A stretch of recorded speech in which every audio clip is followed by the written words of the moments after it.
Distritão, ele, no fundo, a proposta não é uma novidade, né? Porque em 2015, o Eduardo Cunha, o ex-presidente da Câmara, em 2015, ele tentou aprovar o Distritão. E foi derrotada essa proposta em 2015, não passou. O que é o Distritão? Por que é que tem que ser uma emenda constitucional, tem que votar 2 vezes na Câmara, 2 vezes no Senado? Porque ela muda a regra do voto proporcional para deputado, né, para o voto majoritário. Então, as pessoas vão votar e vão escolher diretamente os 70 deputados federais mais votados. Não tem mais a regra, por exemplo, no Distritão, em que um deputado tem 2 milhões de votos e ele acaba arrastando outros deputados.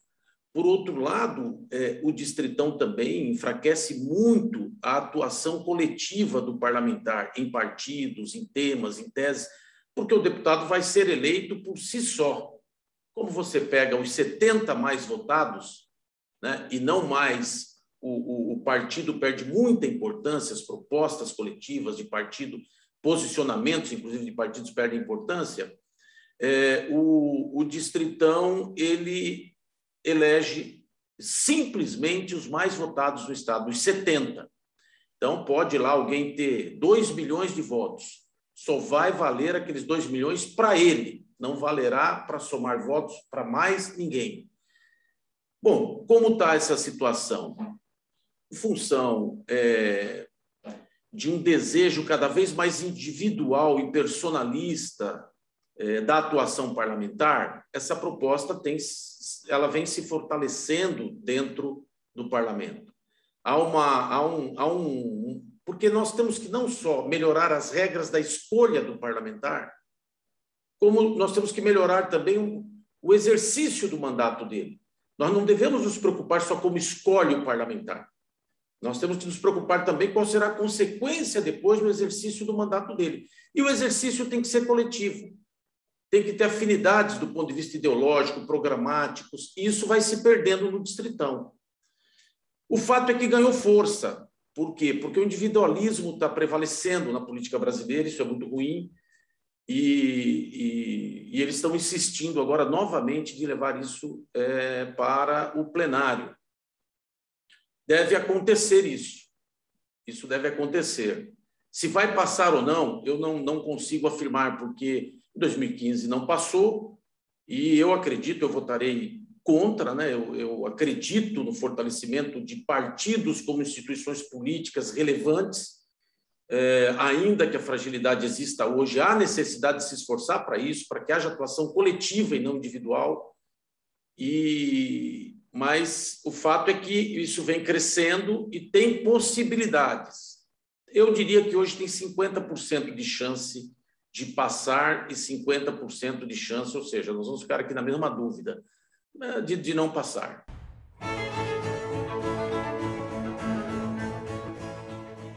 Existe uma dificuldade grande na Câmara, infelizmente, de se aceitar o voto distrital. Como as corporações estão avançando, cada vez mais as corporações estão avançando do ponto de vista do número de cadeiras. Você tem hoje deputados que representam igrejas, vocês conhecem deputados que representam a polícia. Essas corporações estão avançando, eles não querem disputar a eleição em distritos, porque o distrito significa uma vaga apenas e significa um confronto. Você tem oposição, inclusive, buscando aquela vaga sua. Você tem que debater com a sociedade para obter aquela vaga. No voto distrital é majoritário. É uma dinâmica diferente de disputa que as corporações não querem participar. Elas preferem um sistema como o de hoje, proporcional, aberto, de lista aberta. Elas preferem outro tipo de...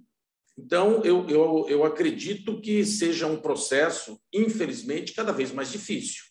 Eu sinto isso, eu fiz projetos relacionados, eu sou autor de projetos de voto distrital em cidades acima de 200 mil eleitores, e a gente percebe que não anda.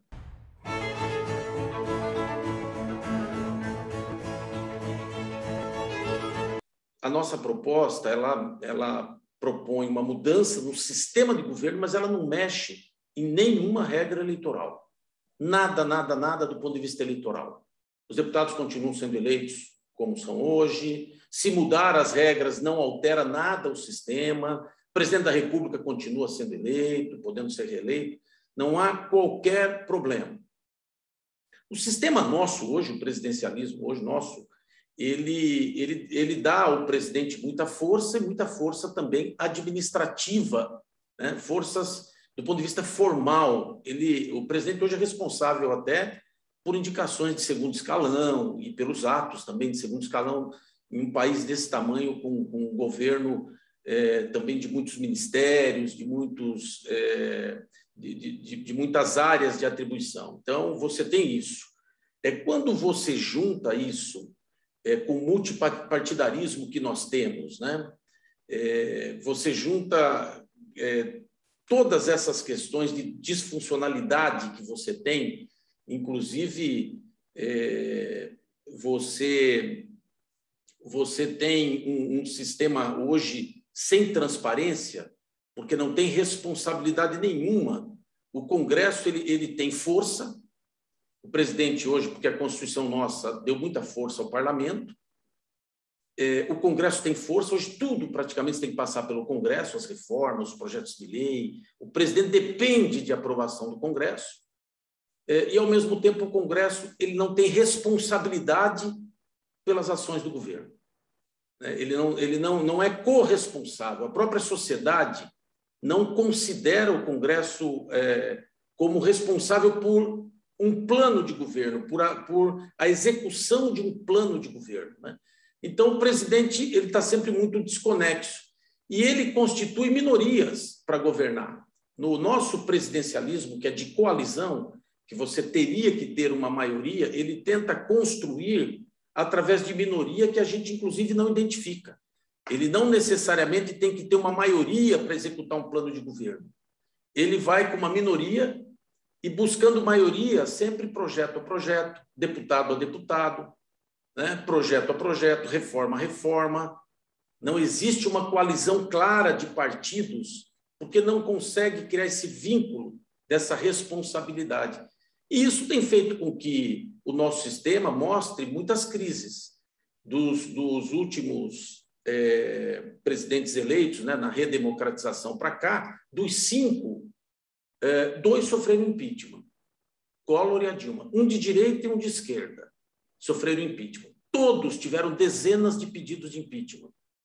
E hoje nós temos um presidente que tem mais de 100 pedidos de impeachment, né? Então, nós vivemos o tempo todo com crise, né? E o impeachment é o único instrumento que tem de você barrar um presidente da República, né? De você os seus crimes e suas responsabilidades administrativas, e é um processo extremamente traumático. Então, o nosso sistema apresenta uma série de falhas, né? Então, o que nós estamos propondo? O sistema semipresidencialista ele já existe em 50 países, ele não é algo tão novo. No fundo, é mais ou menos, Luiz Felipe, como o voto distrital e o voto em lista, e aí você faz meio que um misto, entendeu? Então, nós não podemos fazer o parlamentarismo, né? Eu não acredito que a nossa cultura seja parlamentarista, né? Especialmente neste momento, mas nós não podemos também deixar de negar a importância do parlamento, que ela tenha mais responsabilidade. Então, a nossa proposta do semipresidencialismo, ela calibra a força do presidente. Ela não tira a responsabilidade do presidente. No parlamentarismo, quem indica o primeiro-ministro é o parlamento. Na nossa proposta, quem indica o primeiro-ministro é o presidente eleito. Nós continuamos com o presidente eleito pelo sufrágio universal do voto. Ele indica o primeiro-ministro. Esse primeiro-ministro tem que ser aprovado por uma maioria dos congressistas, maioria absoluta, né? Metade mais um, numa sessão unicameral, Câmara e Senado, todos juntos, aprovam a indicação do primeiro-ministro e aprovam junto as linhas básicas de um programa de governo. Você passa a ter essa maioria constituída, né? Uma coalizão de maioria constituída para aprovar esse primeiro-ministro, indicado pelo presidente, né? E você aprova e essa maioria passa a ter responsabilidade pela execução desse plano de governo. O primeiro-ministro tem estabilidade no primeiro ano, ele tem um ano de estabilidade, não pode ser trocado, e depois ele tem estabilidade nos últimos 6 meses, também não pode ser trocado. Nos 2 meses, nos 2 anos e meio, no meio do mandato, ele pode sofrer um voto de censura, ele pode sofrer um voto de confiança, né? e ter que ser trocado, né? Só que você troca um primeiro-ministro em até 48 horas. Você pode ter um impeachment sobre o presidente da República, porque ele continua com atribuições do governo. Toda a defesa fica com o presidente da República.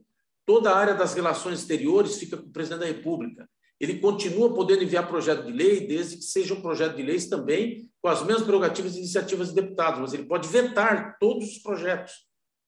Então, o presidente continua com o poder de veto, ele continua com essa relação com o primeiro-ministro, ele não pode se eximir da responsabilidade do governo na medida em que ele que indicou o primeiro-ministro.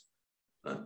Então, ele continua com uma série de forças, inclusive com a possibilidade de dissolver a Câmara. Porque caso nesses 2 anos e meio se caírem 3 primeiros ministros e a Câmara não aceitar a última indicação, ele pode indicar mais uma vez e a Câmara não aceitar, ele pode dissolver a Câmara por uma questão de ingovernabilidade, de instabilidade política. Ele pode até dissolver a Câmara e convocar uma nova eleição. Então, o presidente, no nosso sistema, ele continua com muita força e com muita corresponsabilidade. E a vantagem é que a gente passa a ter na Câmara uma responsabilidade com a execução do plano de governo. A crise, ela revela as dificuldades, ela cria oportunidade. Né? Também cria uma oportunidade de se discutir uma melhora do nosso sistema. Porque as crises, lógico que a gente não deseja que haja crise, mas essas crises podem nos levar a ter que discutir saídas para o país. Não necessariamente essa, e nem o nosso projeto foi feito para as crises. Para se ter uma ideia, lógico que com esse presidente a gente teve crise desde o começo, mas eu autentiquei essa PEC, eu protocolei essa PEC em agosto do ano passado, faz um ano. Para se ter uma ideia, o Lula, há um ano atrás, quando eu protocolei essa PEC, ele estava inelegível. Quer dizer, totalmente, ele não podia, nem se imaginava. E ele virou candidato, de repente, está em primeiro. Alguns setores da esquerda gostam do meu projeto. Alguns acham que o Lula está com a mão na taça. E, para mim, é um raciocínio simplista demais, porque o Lula eleito poderia indicar um primeiro-ministro da confiança dele, do partido dele, com certeza construiria uma maioria, entendeu? Não impede dele exercer. Acho até que ele exerceria melhor a função do que ficar se preocupando com uma série de funções que nada mais, nada menos... É que, como se tem uma ausência de programa de governo, é fácil se falar em governar com ausência de programa. Agora, se você tem um plano de governo, um programa de governo, você pode ter alguém para executá-lo. Porque um primeiro-ministro é basicamente para executar o programa de governo e para ter uma atribuição muito forte administrativa. Isso, inclusive, preserva o presidente de uma série de questões administrativas, jurídicas, que ocorrem no governo. Então, eu acho que seria eu, particularmente, já falei outro dia para um petista, falei, poxa, mas vocês vão, se ganhar, vão poder indicar o primeiro-ministro, vão ter 2, o Lula e mais um. Né? Porque é possível, com a articulação política da maioria, ou seja, não enfraquece, não tira poder de nada. Né? Que poder é esse absoluto? Vai achar que tem um... E não tem, porque vai ter que ter a Câmara ao seu lado. Agora, a que preço? A que preço que se tem a Câmara, o Senado, o Congresso? A que preço que se dá uma estabilidade? É através de um programa aprovado. É através de alguém para executar aprovado, com a responsabilidade da Câmara. E o presidente forte, atuando conjuntamente. Não tem nenhuma intenção de ser goela abaixo, de não... Pelo contrário, é um golpe. Imagina. Isso é para ser altamente debatido com a sociedade, amadurecido, aperfeiçoado, melhorado. Mas a gente acredita que chegou a hora de melhorar o sistema presidencialista de coalizão. Não dá para continuar com esse sistema.